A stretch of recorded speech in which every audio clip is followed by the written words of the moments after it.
여러분 안녕하십니까. 자, 인문 강의 제5강 5번째 시간, 우리 제3편 계약 총론 시간입니다. 제3편 계약법의 계약 총론 시간인데, 우리 지난 시간에는 제2편 물권편, 물권법을 확인하셨어요. 자, 물권편에서는 우리 점유권, 소유권, 그리고 용익물권, 담보물권 확인하셨죠? 제3편 계약법에서는 제1장 계약 총론과 제2장 계약 강론 확인하는 거예요. 제4편 민사특별법에서는 주택임대차 보호법, 상가건물 임대차 보호법, 가등기 담보 등에 관한 법률, 집합 건물의 소유 및 관리에 관한 법률, 그 다음에 부동산 실권리자 명의등기에 관한 법률, 그거 확인하시는 거예요. 자, 인문 강의니까 인문 강의에 너무 많은 의미를 부여하지 말고, 인문 강의는 우리가 뭐를 공부하는 거고 뭐가 나오나 요거 확인하는 거예요. 그래서 우리 인문 강의 제5강 5번째 제3편 계약법, 계약 총론입니다. 자, 계약법은 크게 두 가지로 나눠요. 계약 총론, 계약 강론. 제3편 계약법, 그리고 제1장 계약 총론 요 공부하시는 거예요. 그리고 제2장 계약 강론 요 공부하시는 거예요. 자, 우리 민법 총칙에서는 뭘 공부하셨죠? 권리변동, 법률행위, 의사표시, 법률행위의 대리, 무효와 취소, 법률행위 부관 공부하셨어요. 제2편 물권편에서는요, 점유권, 소유권, 용익물권, 담보물권. 제3편 계약법에서는 계약 총론과 강론 확인하시는 겁니다. 계약 총론에서는 우리 계약의 의 확인하시면 되죠. 계약이라는 건 뭐예요? 청약과 승낙, 청약과 승낙, 의사표시 합치에서 이루어지는 법률 행위를 말하는 겁니다. 그래서 계약도 법률행위 소속이에요. 그 다음에 계약의 종류, 계약의 종류는 전형계약과 비전형계약 나누는데, 전형계약은 민법전에 들어있다 그런 얘기죠. 민법전에 들어있는 계약은 15가지가 돼. 뭐가 있어요? 매매계약, 교환계약, 증여계약, 또 뭐가 있어요? 임대차 계약, 소비대차 계약, 사용대차 계약, 또 뭐가 있죠? 위임, 임치, 조합, 종신정기금, 화해, 현상광고계약. 자, 작년에 여행계약이 들어왔습니다. 그래서 우리 이 계약의 종류에서는 바로 매매계약, 임대차 계약, 교환계약이 우리 부동산 전문가가 알아야 되는 계약입니다. 그래서 우리 시험범위에는 요 매매, 임대차가 매년 2문제 내씩 출제되고 있어요. 자, 그러면 우리 전형계약과 비전형계약 거기 박스 안에 다 나와 있어요. 그렇죠?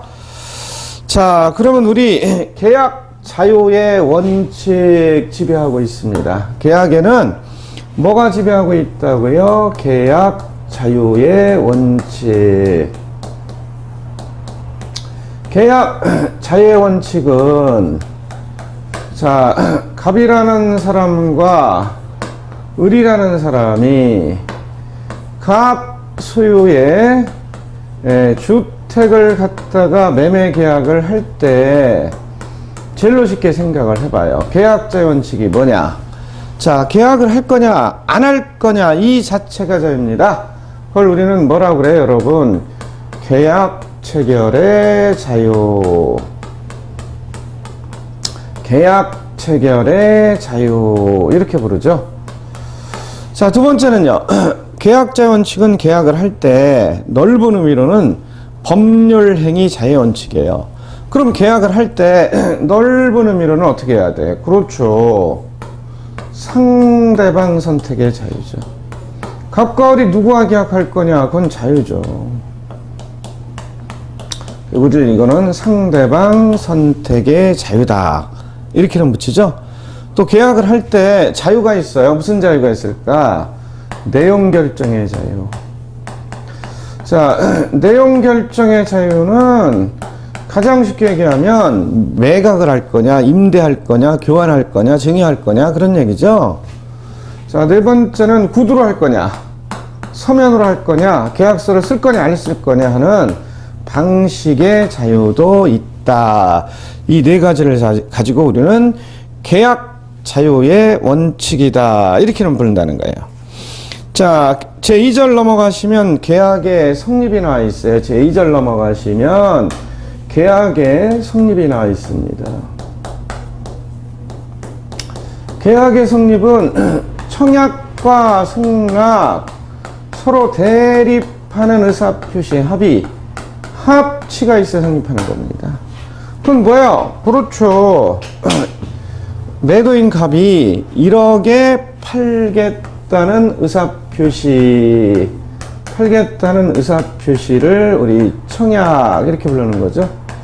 그럼 매수인 을이 등기부 열람하고 현장 답사하고 시장 조사를 통해서 좋아 1억에 사겠습니다 하고 1억에 사겠다는 의사표시하시면 이걸 승낙 의사표시하죠.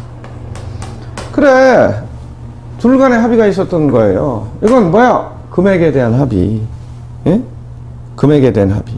서로 상대방에 대한 합의. 따라서 주관적 합의와 객관적 합의다. 이렇게도 얘기해요. 주관적 합의와 객관적 합의가 있었다. 서로 상대방에 대한 합의가 있어야 계약이 성립합니다. 자, 계약의 성립 간단히 생각을 해봤어요. 그러면 이어서 우리 4번 보시면 계약 체결상의 과실 문제가 나와 있어요.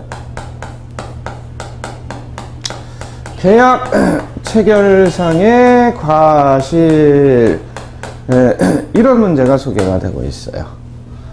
그러면 갑이라는 사람이 있는데 야산, 임야를 소유하고 있어요. 그래서 매수인 을과 이 부동산을 1억에 매매 계약을 추진하고 있어요. 그런데 계약 체결 전날 밤, 자 여러분 첫날 밤 아니에요? 계약 체결 전날 밤, 계약 체결 전날 밤 계약을 체결하지 않았습니다. 정당한 사유 없이 계약 체결을 거부해버렸어. 안 한대. 그거는요, 그렇죠. A라는 사람이 나한테 1억 5천에 팔어 그런 거예요. 전날 밤. 그러면 A를 갖다가 우리는 성은 고시고 이름은 뭐라고 그래요, 여러분? 이름은 춧가루. 뭐 뿌린 거야? 고춧가루 뿌린 거지. 따라서 일로 계약하면 5천만 원 더 받는데, 그래 정당한 이유 없이 계약 체결 전이니까 계약 체결을 거부해버렸어요. 그러면 이때 매도인 쪽에서는 뭐가 있느냐, 과실이 있다면 매수인 쪽에서는 손해배상을 청구할 수 있다, 그런 뜻입니다. 계약이 무효가 됐어도, 계약 성립 전이라도. 그걸 우리는 원시적 불능 이렇게 좀 붙여요. 자, 불능은 원시적 불능과 후발적 불능이 있었죠. 원시적 불능은 계약 체결 전 임의 불능, 후발적 불능은요 계약 체결 후 이행 전의 불능, 그런 뜻이었었죠. 자, 이때 우리 손해배상을 청구할 때는 계약 체결이 유효하리라고 믿고 발생된 손해, 경비, 이자 등의 손해배상을 청구할 수 있어요. 그걸 우리 실내액이라고 그래. 시세책, 양도책, 이행이익의 손해배상은 청구할 수 없습니다. 그리고 실내이익이라 하더라도 이행이익을 초과할 수는 없어요. 그건 우리 기본서 할 때 상세히 나옵니다. 그래서 우리 계약법 총론에서는 이런 거 공부하시는 거예요. 계약법 강론에서는 매매, 임대차 이거 공부하시는 거예요. 매매, 임대차는 우리 일상 사회생활에서 많이 하시기 때문에 대부분 알고 계십니다. 자, 그러면 우리 자, 동시이행의 항변권 이런 얘기도 나와요. 동시이행의 항변권 이런 얘기도 나와요. 갑이라는 사람이 있는데 X빌딩 건물을 소유하고 있습니다. X빌딩 건물을 을과 뭐를 했어요? 임대차 계약을 했어요. 그럼 건물주 갑은 임대인, 세입자 을은 임차인 이렇게 이름 붙이는 거죠? 자, 그런데 보증금은 얼마? 1억, 월세 달세 차임은 100만원, 계약기간 2년 이렇게 합의가 됐어요. 그러면 계약기간 만료 후 건물주는 보증금 빼줘야지. 임차인 을은요, 그렇죠, 목적물을 반환해야지. 이게 서로 동시행관계라는 겁니다. 따라서 임차인 을이 이사 가려고 준비했는데 보증금을 주인 아저씨가 안 줘요. 그럼 줄 때까지 못 나가. 그게 동시행항변권이에요. 그러면 임대인 갑의 입장에서도 마찬가지죠. 임차인이 아니 보증금 주려고 하니까 나갈 준비가 안 돼 있어. 이사 갈 때까지 보증금 못 줘. 이렇게 할 수 있지. 그걸 우리 동시행항변권이라고 그래. 따라서 임대차 계약 등 쌍모 계약에서 발생하는 겁니다. 쌍모 계약의 빅3는 뭐야? 매매 계약, 임대차 계약, 교환 계약이에요. 거기서는 바로 동시행의 항변권을 행사할 수 있는 겁니다. 동시행 항변권을. 그래서 우리 간단하게 확인을 했어요. 그런데 변제와 채권 증세에 반하는 불인정하는데 변제와 영수증에 반하는 판례가 동시행 항변권을 인정하고 있어요. 자, 이런 걸 우리 기본서 할 때 상세하시고, 이어서 세 번째, 이번에는 위험부담 확인해 봅니다. 위험부담 확인해 봅니다. 거기 위험부담 나오죠? 자, 위험부담과 관련해서는 우리 시험 문제에 반영되는 경우도 있습니다. 위험부담의 문제 생각해 봅니다. 위험부담의 문제. 자, 갑이라는 사람과 을이라는 사람이 갑 소유의 X주택, 갑 소유의 X주택, 요거를 매매 계약을 하는 과정에 계약 후 이 주택이 화재로 불타버렸어요. 자, 전소라는 것은 70% 이상이 불타서 못 쓰게 돼버렸어요. 그러면 이때 요거를 갖다 우리는 후발적 불능이다 그러잖아요. 후발적 불능이다. 그럼 이때 손해 문제, 책임의 문제는 어떻게 할 거냐? 당사자 쌍방 매도인 매수인에게 귀책 사유가 없다. 당사자 쌍방에 귀책 사유가 없다. 매도인, 매수인, 매도인 갑, 매수인 을 쌍방의 귀책 사유 고유과실이 없대요. 왜? 제3자 병에 방화로 일어난 거예요. 그럼 이때 원칙 채무자 위험부담주의를 취한다는 겁니다. 원칙 채무자 위험부담주의, 채무자 위험부담주의를 취한다. 이건 무슨 뜻이에요? 채무자가 누구죠? 자, 계약 체결로 건물을 안전하게 주택을 인도하고 물론 잔금을 받고 등기를 해줄 의무가 있다 그래서 매도인이 채무자가 돼요. 채무자는 여기서 의무가 있다는 소리예요. 의무. 그리고 권리가 있었다고 그래서 채권자, 매수인이 채권자가 되는 겁니다. 따라서 쌍방기책 사유가 없는 제3자 병에 방화로 일어났다면 매도인 갑은 매수인에게 건물을 인도하고 등기해 줄 필요가 없죠. 그래서 채무로부터 벗어나는 거죠. 그럼 매수인 을은요, 이분도 귀책 사유가 없잖아요. 매도인 갑에게 계약금, 중도금, 잔금을 줄 필요가 없지. 계약금 1,000만 원을 이미 입금시킨 상태다. 그럼 부당이득이 돼버려. 부당이득 판안으로 돌려줘야 돼. 따라서 화재로 불타버린 부분은 매도인 갑이 결국은 위험부담을 했다. 그러나 손해배상을 청구할 수 있겠지. 제3자 병 방한분에게. 자, 그러면요, 두 번째 이번에는 수령 지체중이 일어났다. 자, 수령지체라는 것은 이런 의미가 있어요. 매수인 을 채권자의 귀책사유 고의과실이 있는 거예요. 그는 어떤 뜻이에요, 여러분? 그렇죠. 매수인을 채권자 을이 중도금 지급날 계속 안 되고 안 주고, 잔금 지급날 잔금 안 주다가 먼저 입주하고 중도금 잔금 줄 때까지 기다릴 테니까 먼저 입주해라. 등기해 줄 테니까 먼저 입주해라. 중도금까지 줬고 잔금은 나중에 줘라. 이렇게 할 수도 있단 말이에요. 근데 차일피일 미뤘어요. 그럼 이때는 매수인을 채권자의 기책사유니까 매도인 갑은 매수인 을에게 건물을 인도하고 등기를 안 해줘요. 채무로부터 벗어나는 거지. 그러나 이분은 채무로부터 벗어날 수가 없어요. 계약금까지 줬다면 중도금 잔금을 계속해서 줘야 돼. 이걸 우리는 수령 지체중, 채권자 지체중 발생됐다. 채권자 매수인의 귀책사유가 있으니까 계속해서 대금을 줘라, 이런 뜻이죠.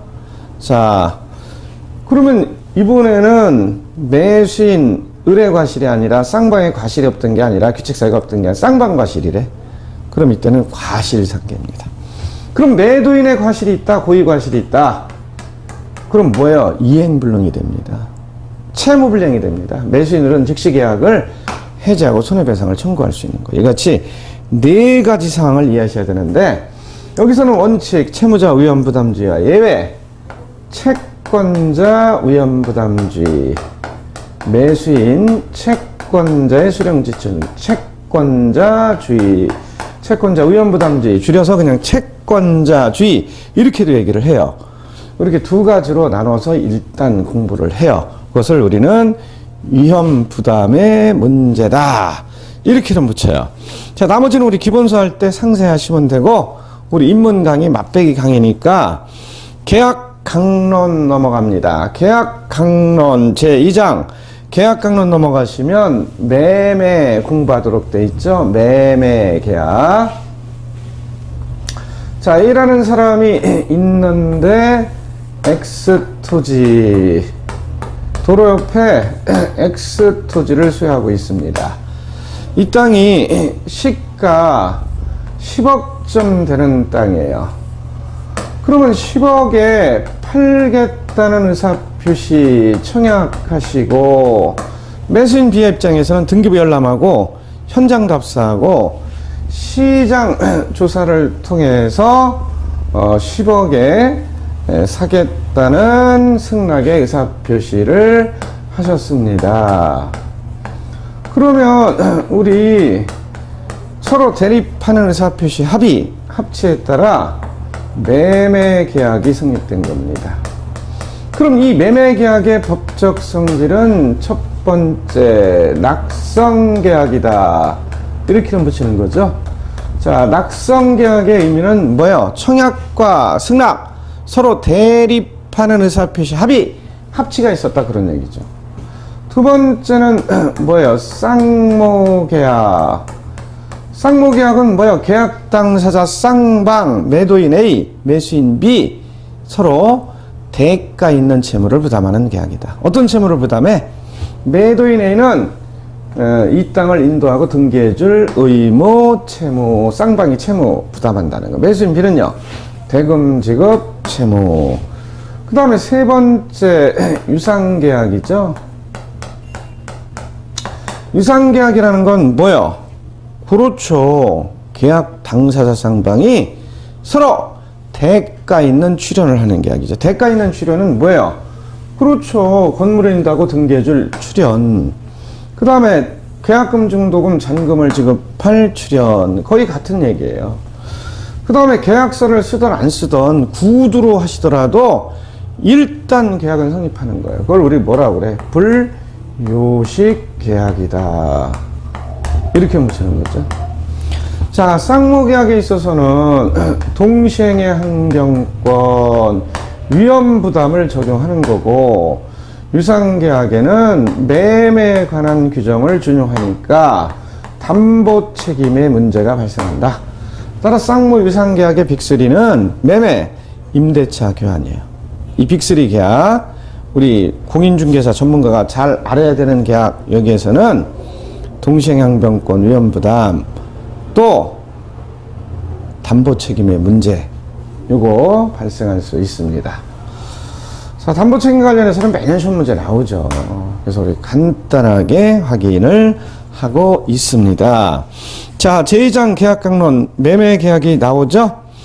자, 매매계약 넘어가시면 담보책임 문제 소개가 되고 있어요. 담보책임은 좀 어렵기 때문에 우리 기본서 공부할 때 하시고요. 자, 계약금 있죠. 계약금. 여기 계약금 1억을 지급하기로 합의를 봤어요. 그럼 이 계약금 1억은 뭐가 되는데? 그렇죠. 해약금 추정하는 거죠. 해약금 추정 규정이 있죠. 565조 해약금 추정 규정. 따라서 계약금 지급 후 정당한 이유 없이 계약을 해지하려면 받은 계약금의 2배를 상환하고, 정당한 이유 없이 계약을 해지하려면 지급한 계약금을 포기하라. 이것이 해약금 추정 규정이죠. 자, 이것도 상세히 공부하시고 실제 실무에 가서도 문제가 되는 경우가 있습니다. 자, 다음 페이지 넘어가시면 뭐가 나와요? 제2절 임대차. 제2절 임대차 나오죠? 자, 갑이라는 사람이 있는데 건물을 소유하고 있습니다. 그러면 역시 임대차 계약을 건물주와 세입자 을 사이에 했다. 그러면 이 임대차 계약도 역시 뭐예요? 낙성계약이죠. 임대인 갑, 임차인 을 서로 청약과 승낙, 대립하는 의사표시 합의로 계약을 하니까. 또 쌍무계약이에요. 계약 당시 쌍방, 임대인 갑, 건물주, 세입자, 임차인 을도 대가 있는 채무를 부담하니까. 그 다음에 유상계약이에요. 계약서를 안 써도 일단 계약이 성립해요. 그걸 우리는 뭐라고 그래? 구두로 하더라도 일단 계약이 성립해요. 불요식계약. 그래서 임대차 계약도 동시행항변권, 위험부담, 매매에 관한 규정을 준용하니까 담보책임, 이런 곳에 문제가 발생될 수 있습니다. 자, 나머지는 우리 넘어가기로 합니다. 인문 강의니까. 자, 우리 넘어가시면 뭐가 나와요? 필요비 유익비 상환권 4번 임대차 이력 보시면 동그라미 2번에 비용 상환 의무, 비용 상환 의무 나와 있어요. 요거에는 뭐가 있어? 필요비 유익비. 자, 임차인들이 계약기간 2년 동안 갑수의 건물을 점유하면서 수리수선비가 들어갔어요. 수리수선비. 수리수선비. 그러면 그거를 청구할 수 있다는 겁니다. 이걸 필요비 상환 청구권. 이렇게는 붙이죠. 자, 여기 비용과 관련해서도 시험 문제 나오는 경우가 있는데 상세한 것은 처음 공부하시는 분도 있으니까, 입문서니까 우리 기본서 공부할 때 하시고 여기서는 그냥 맛배기만 하기로 하겠습니다. 자, 요거는 임의 규정이에요. 따라서 임대인이 똑똑한 분이라면 계약서 특약란에 임차인은 필요비 유익비를 청구하지 않기로 한다. 좋아! 하고 계약서에 사인하면 청구할 수 없게 돼버려요. 자, 유익비는 계량에 지출한 비용이에요. 따라서 여기 하수구가 막혔다. 하수관 공사를 100만 원을 지급하고 했다. 그러면 가액의 증거가 있다면 청구할 수 있어요. 이런 걸 우리는 유익비 상환 청구권 이렇게 이름을 붙입니다. 자, 여기서 우리 주의할 것은 뭐가 있느냐? 에? 여기 필요비 유익비는 임의규정이라는 겁니다.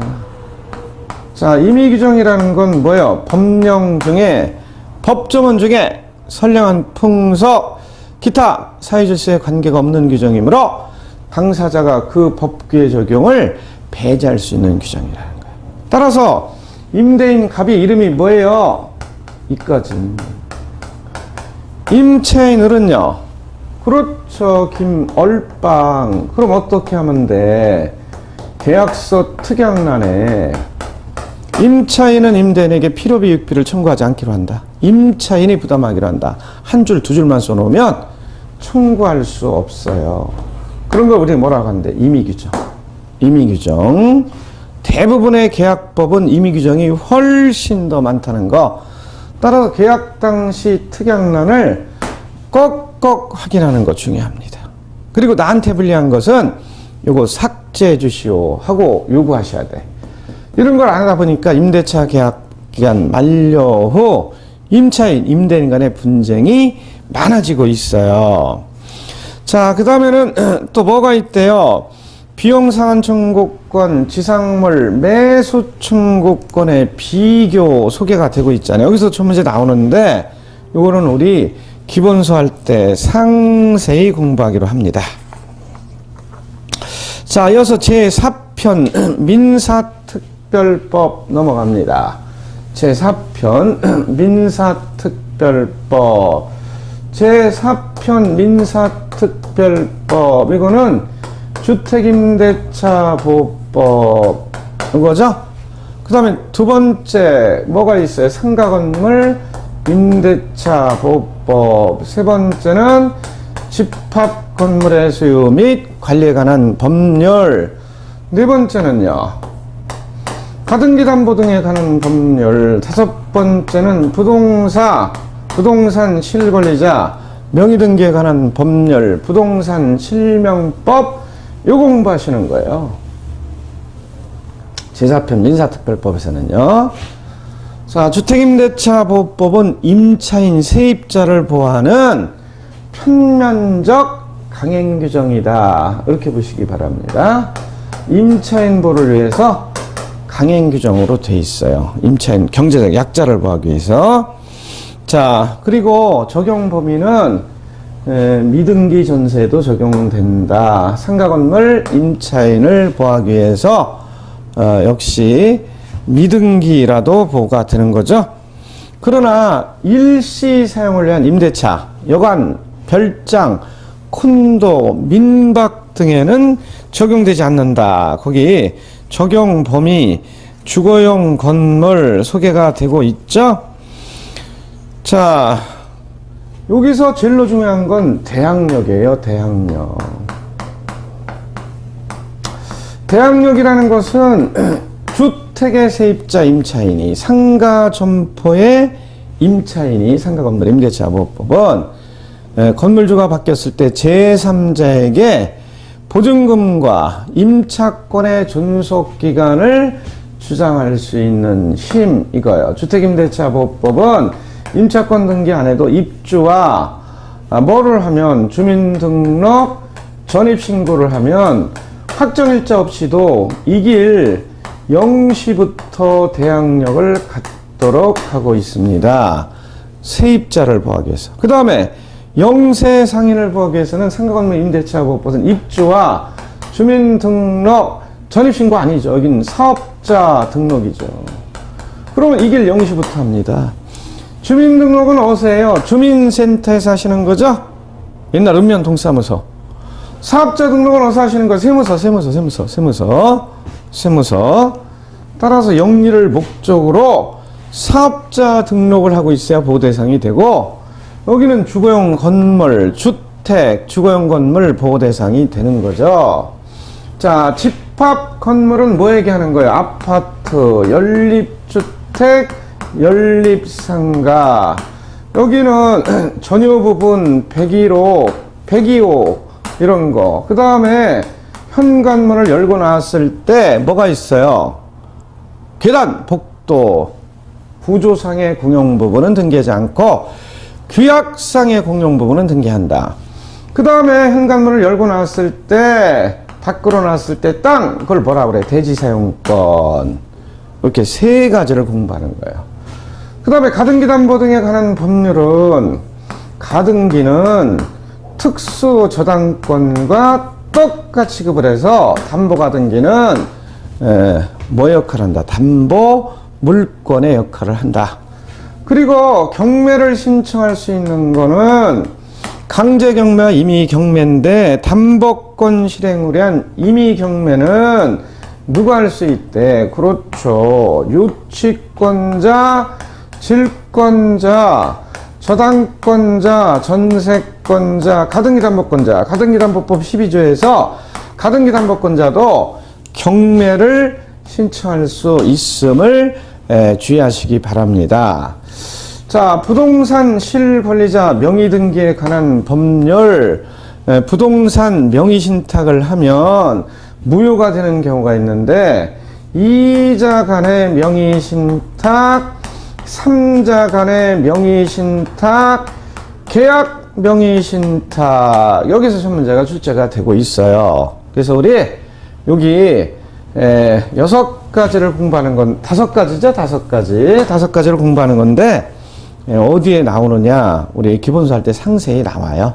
지금 우리 맛배기니까, 입문서니까 요것만 보시면 되고, 자, 민법 총칙에서는 권리변동, 법률행위, 대리, 무효와 취소, 의사표시, 법률행위 부관 공부하시는 거고, 제2편 물권편에서는요, 물권총론, 물권변동, 또 뭐 공부해요? 점유권, 소유권, 지상권, 주역권, 전세권, 유치권, 저당권. 제3편 계약법에서는 계약총론과 강론, 제4편 민사특별법에서는 여기 나왔죠? 주택임대차 보호법, 상가건물 임대차 보호법, 부동산 실명법, 가등기담보법, 집합건물법, 이런 거 공부하시는 거예요. 그래서 우리 입문 강의는 맛배기 강의입니다. 우리가 상세할 수가 없어요. 그래서 맛배기 강의를 우리 간단하게 입문 강의를 했으니까 입문 강의 한번 들어보시고, 이런 공부하는 거나 하고, 이어서 요거 보신 다음에 우리 기본서 강의로 오시기 바랍니다.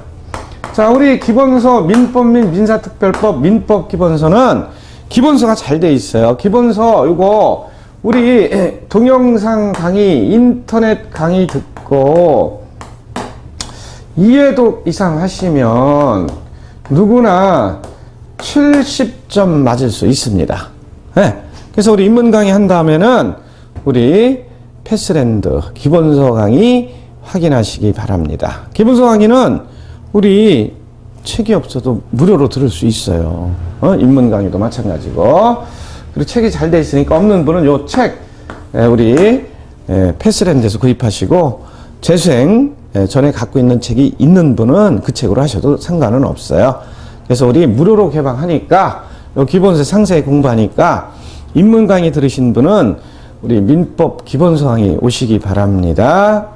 무료로 여러분들한테 개방하고 있습니다. 그리고 합격하시면 여러분들의 개업을 위해서 공인중개사 실무교육, 연수교육, 직무교육도 하고 있어요. 자, 입문 강의는 마치기로 하는데, 질문이 있다 이런 분이 있더라고. 질문은 밴드를 검색하시기 바랍니다.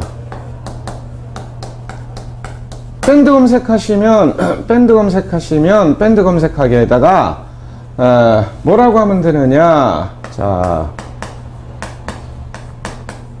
이거 제 이름이죠? 그래서 김하연 박사의 실무교육센터 있어요. 그럼 여기 90% 이상이 공인중개사 관련 있는 분이, 합격하신 분이 반, 공부하시는 분이 반 이렇게 들어있어요. 그래서 여기 들어오시면 각종 자료도 많이 있고 질문도 하실 수 있으니까 질문이 하고 싶은 분은 밴드 가입을 하셔서 놀러 들어오시기 바랍니다. 그리고 밴드 가입할 때 패스랜드 공인중개사 김하연 교수님 강의를 듣는 분이다 그러면 바로 가입이 될 수 있습니다. 그래서 우리 입문 강의 맛배기 강의를 확인했으니까 이어서 우리 기본서 강의 꼭 확인하시기 바랍니다. 수고하셨습니다.